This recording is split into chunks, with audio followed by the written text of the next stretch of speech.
Hello students. तो जैसा कि आप सभी लोगों का एसएससी सीएचएसएल का एग्ज़ाम चल रहा है, तो यहाँ पर जो आज फर्स्ट शिफ्ट का एग्ज़ाम है 8 अगस्त का, तो समाप्त हो चुका है 8 अगस्त में। तो देखने वाले हैं कि आज जो फर्स्ट शिफ्ट का लेवल क्या रहा हुआ है और कौन कौन से क्वेश्चन जो है 8 अगस्त फर्स्ट शिफ्ट में पूछे गए। तो चलिए बिना टाइम वेस्ट के हम शुरुआत करेंगे, लेकिन आपको वीडियो को लाइक शेयर ज़रूर कर देना, साथ ही साथ चैनल को सब्सक्राइब जरूर कर लें, क्योंकि हर एग्ज़ाम का जो एनालिसिस है यहाँ पर हर शिफ्ट का आपको करवाया जाएगा। चलिए पहला क्वेश्चन यहाँ पर जो दिया हुआ है कि पाइका लोक नृत्य किस राज्य से संबंधित है। अगर पाइका की बात करें तो ये एक तरह का मार्शल आर्ट होता है जो कि झारखंड से संबंधित होता है, यानी झारखंड इसका राइट आंसर हो जाएगा, जहाँ से पाइका लोक नृत्य संबंधित है। एक तरह का आपका जुड़ा जो है पारंपरिक नृत्य है और मुख्य रूप से जो है किस समुदाय के द्वारा किया जाता है, तो मुंडा समुदाय के द्वारा इसको मुख्य रूप से किया जाता है। पाइका जो होता है सैनिकों का एक समूह था जिन्होंने साम्राज्य की सुरक्षा के लिए अपने प्राणों की आहुति दे दी थी, और यह नृत्य जो है अंग्रेजों के खिलाफ मुंडा समुदाय के महान युद्ध का प्रतिनिधित्व करता है।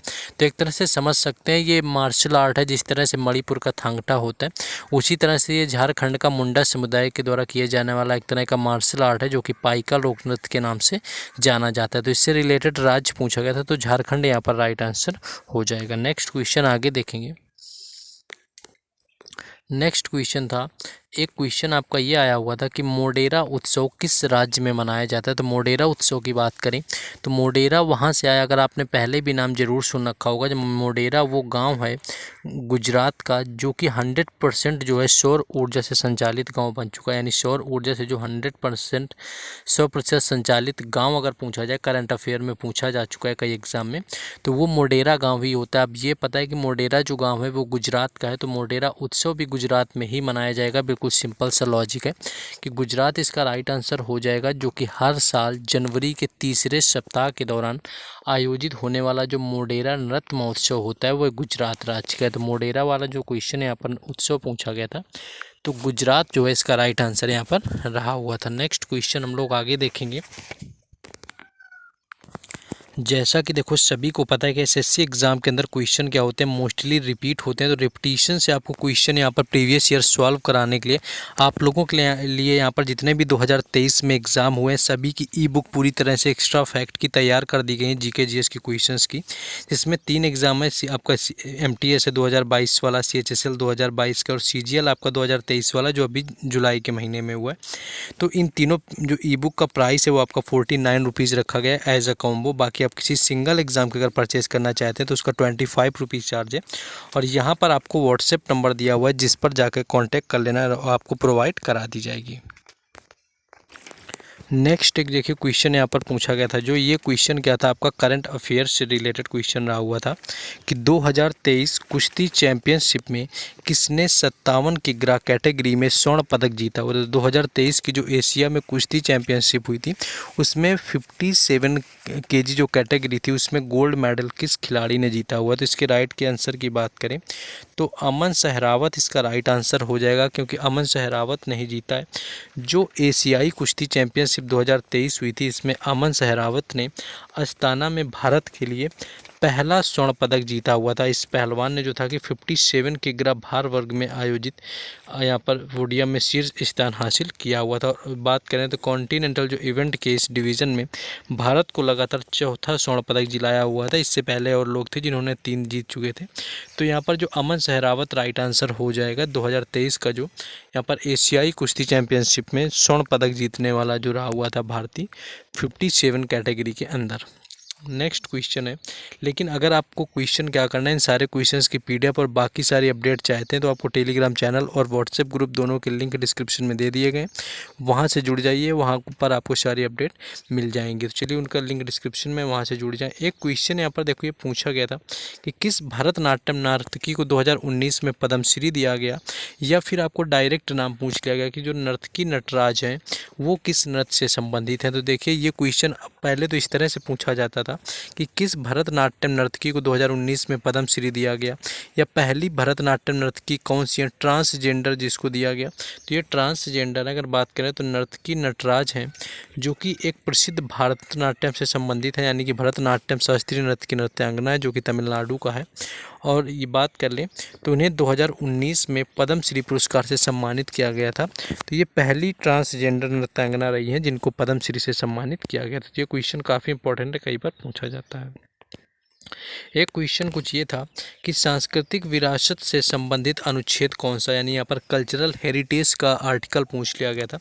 तो मूल कर्तव्य की बात करें तो संविधान का जो अनुच्छेद 51A है, यानी कि 51A इसका राइट आंसर था, जिसमें यह कहा गया था कि हमारी संस्कृत की समृद्ध विरासत को महत्व देना है और उसे संरक्षित करना है, भारत के प्रत्येक नागरिक का कर्तव्य होगा। तो यहाँ पर 51A यानी कि आर्टिकल जो 51A दिया था, इसके तहत क्या होता है, कल्चरल जो हेरिटेज होता है उसको सलामत रखना हो। तो ये क्वेश्चन यहाँ पर पूछा गया था। बाकी बात करें तो यहीं पर अगर यहाँ पर आर्टिकल 51A की बात करें तो जैसे आर्टिकल 51AB के तहत बात करें तो स्वतंत्रता संग्राम के महान आदर्शों को संजोना होता है। 51AA की बात करें तो आपका अंतर्गत संविधान, राष्ट्रीय ध्वज एवं राष्ट्रीय गान का सम्मान करना नागरिक का कर्तव्य होता है। तो इससे इस तरह से भी पूछा जा चुका है कि जो राष्ट्रगान का सम्मान करना है वो किस अनुच्छेद में आता है, पहले कभी एग्जामों में, तो याद रखना है ये सारे। तो आर्टिकल 51AA जो होता है इसके अंतर्गत आपका आता है। नेक्स्ट क्वेश्चन पूछा गया था, इब्न बतूता किस देश का यात्री थे। अगर यहाँ पर इब्न बतूता की बात करें कि किस देश का यात्री था तो मोरक्को इसका राइट आंसर हो जाएगा। यानी इब्न बतूता मोहम्मद बिन तुगलक के शासनकाल के दौरान में भारत आया हुआ था। तो यहाँ पर ये पूछा जा सकता है किस शासक के दौरान आया हुआ था। तो ये आया हुआ था मोहम्मद बिन तुगलक के समय में, जो कि तुगलक वंश का एक शक्तिशाली शासक रहा हुआ था, और एक मुस्लिम यात्री था जो कि मोरक्को से भारत आया हुआ था। तो इनका देश पूछा गया था किस देश से आए हुए थे। जिस तरह अगर बात करें तो हैंसोंग चीन से आया हुआ था, तो इसी तरह से इनका देश पूछा गया था। तो इसका राइट आंसर यहाँ पर मोरक्को था। नेक्स्ट क्वेश्चन आगे देखेंगे। नेक्स्ट क्वेश्चन एक पूछा गया था कि 1875 में यानी 1875 में आर्य समाज की स्थापना कहाँ हुई थी। तो अगर 1875 की बात करें आर्य समाज की स्थापना कहाँ पर हुई थी तो मुंबई इसका राइट आंसर हो जाएगा। यानी कि इसकी जो स्थापना है वो की गई थी दयानंद सरस्वती के द्वारा। दयानंद सरस्वती ने 10 अप्रैल 1875 को मुंबई में आर्य समाज की स्थापना की हुई थी। तो यहाँ पर जगह पूछी गई थी किस शहर में की गई थी, तो मुंबई इसका राइट आंसर था, जहाँ पर आर्य समाज की जो है स्थापना की गई थी। नेक्स्ट आगे क्वेश्चन देखिए, मोढेरा वाला बता ही चुके हैं कि मोढेरा का डांस फेस्टिवल होता है गुजरात का।